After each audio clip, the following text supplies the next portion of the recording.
Hello everyone, my name is Jeff Hogan and welcome to a short deck tech here. Today I am playing in the Platinum Plunder, which has 10 rounds of Swiss and is a standard constructed tournament for Hex TCG.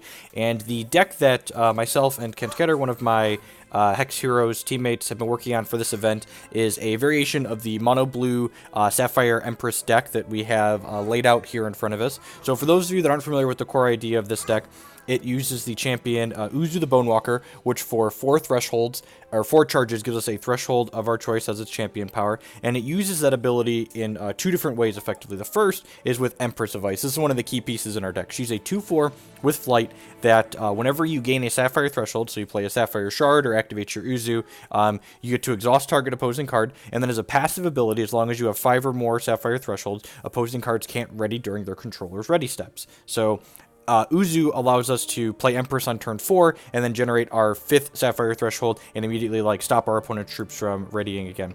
The other way we leverage Uzzu accelerating our thresholds is with the card Copycat. So Copycat is kind of a sweet card. It is a 0, doesn't cost you any actual resources to play out, but it has a 5 Sapphire threshold requirement in order to play it. So you can play this on the 4th turn of the game as well. So essentially a very common sequence to allow you to lock your opponent out very harshly as you play your Empress on turn 4, activate your Uzzu to get your 5th threshold, and then you copycat your Empress so that way you have multiple Empresses on the 4th turn of the game. So even if your opponent had a piece of removal they could possibly play on their turn, they're going to have to kill 2 different things in order to get their troops back out from under the lock. While the lock is pretty important to this deck, the other part of the deck is that we're able to actually kill our opponents fairly quickly, and we do that primarily through Dreadlink Generation and by making those Dreadlings more terrifying. So our 2 Dreadlink generators are Skittering Cultivator, which is a 1/4 for 2 that on Diligence it summons 2 Dreadlings. This card's also good against the aggressive decks because it's just a 1/4 for 2, so it allows us to play some defense, does double duty, kills them, and stops us from dying. As well as Warpsteel Shardsworn with the Dreadlink Generation gem edit, and this also creates a Depth Crawler. And one of the kind of sweet things about this deck is the Depth Crawler always has a random gem in it, but because we're mono Sapphire for the most part, that Depth Crawler has a 50% chance of also getting the Dreadlink gem in it. We make these Dreadlings scarier in 2 different ways. The first is through Tribunal Magistrate, which again is another excellent blocker against the aggressive decks when we don't need to be on the offensive. This is a 0/5 for 3 resources here, and it says your spiders and venons you control your spiders get +1 attack for each venom you control. So the Depth Crawler, that gets made with the Shardsworns of Venom, the Skittering Cultivators of Venom, so this makes your things very scary. You can also generate super aggressive draws where when you don't want to lock your opponent out or you don't have the Empress of Ice, on your turn 4 you can play a Tribunal Magistrate and then copycat your Tribunal Magistrate, and then even just 1 Skittering Cultivator, 1 Tribunal Magistrate, 1 copycatted Tribunal Magistrate, that's 3 Venom and 2 Tribunal Magistrates in place, and all of a sudden the 2 Dreadlings you created are 7/1s and they kill your opponent very, very quickly.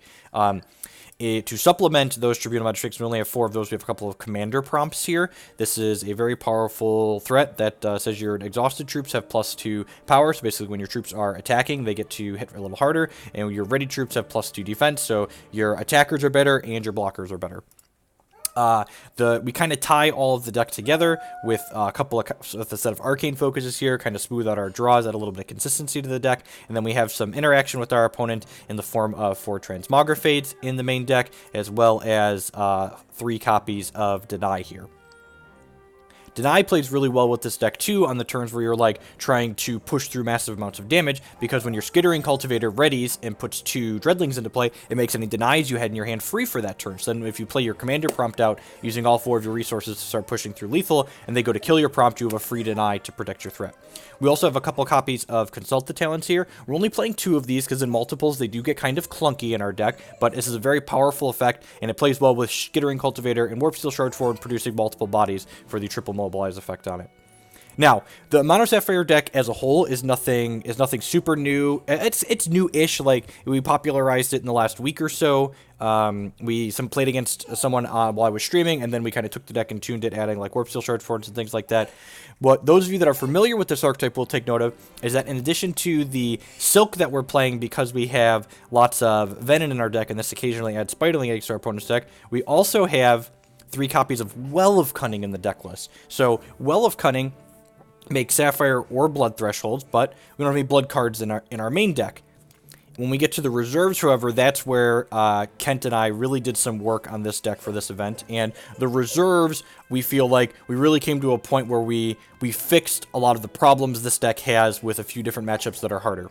First things first, this deck is getting more and more popular, so adding blood cards makes us better against the straight mono Sapphire Empress decks. The reason for this is we get to play removal like Casualty of War. This is a 2-cost quick action that destroys target non-Ardent, non-Underworld troops. So this kills Commander P.R.O.M.P.T, this kills Empress of the Ice, this kills Copycats in response to them targeting something.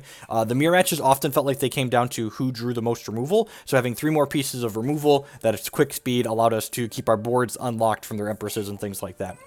In addition to these Casualties of War, we also have a couple copies of Reap here. This card's also good in the mirror.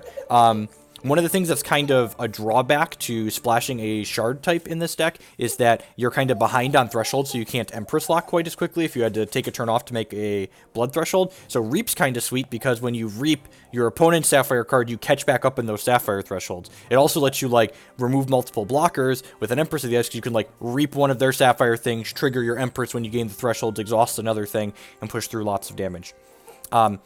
This deck as a whole, its biggest weakness is that against decks playing 4 Hero Falls, when they see multiple Hero Falls in the game, our deck's kind of relying on Empress of the Ice and Tribunal Magistrate and Commander P.R.O.M.P.T, and it's very easy to kind of run us out of threats, so adding blood cards to a deck allowed us to add some resiliency to our threat base. The first thing we have here is just this copy of Tomb Swap, and this basically allows us to rebuy an Empress of the Ice or a Tribunal Magistrate after our opponent has a Hero Fall in it, so we can still get more use out of that.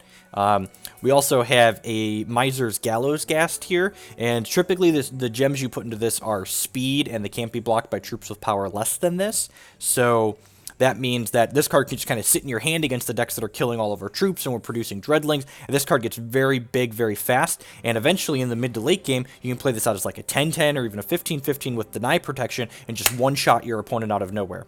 The last thing we have that the Blood Splash gives us in the reserves here is 2 copies of Something Borrowed. This card is very sweet. Against the Kaigalichu decks, and even in the mirror match, this card is a split card that not only is it an expensive piece of removal, but it's also another threat. These matches often come down to you grinding each other out, and having a card that's just the purest of 2-for-1s, or even more than that if you say take a Kaigalichu player's Underworld Crusader, is very, very powerful. It takes one of their must-answer things off the table and gives you that must-answer threat instead. The rest of the reserves are pretty standard Mono Sapphire type stuff. We have 3 copies of Treacherous Pass here for opposing Dreadlink decks, and we have a couple of Frostbites here to give us kind of that turn 3 tempo play that we need against like the Redlings and Ardent decks to kind of bridge the gap into our Empress lock. Overall, I'm really excited to play this deck today. I think the Mono Sapphire deck in general is very, very good. So if you're looking for a very efficient deck to play in Hex TCG's current standard format, I would 10 out of 10 recommend this deck. I'm actually going to be writing a full written primer talking about all the cards and how they break down on hextcg.com. It'll come up probably next week or the week after next, I believe. So stay tuned for that. And I think the Blood Splash that we have here is very reasonable as well. And I'm hoping to do well in the tournament. Thanks for watching, and stay tuned for videos just after this. Please keep in mind that the videos are void of commentary, because while I'm playing a larger tournament like this, giving commentary while I'm playing is a bit of a distraction. I want to try and be focused while I play, but I always record the videos so that people can kind of see how the video and the games play out. This is my first time doing kind of a deck tech like this before I post a video set, so please give me some feedback in the comment section below on how you feel like this, things you think we could do better or improve. As always, thanks for watching, and if you enjoyed the video, be sure to like it on YouTube and share it on your social media. Also, keep in mind, if you want to support my content past that, there's a couple different ways you can do that. The first is by subscribing for $4.99 a month on Twitch, or becoming a patron on Patreon at varying amounts. There's information on how to do that down in the video description below. You can also support my content by supporting my sponsors. There's that big Hex Primal logo there. They would love to sell you some Hex TCG singles, and if you use the code Jeff5, you'll save 5% on your orders there, while also supporting my content. So stay tuned for some matches, folks, and thanks for watching.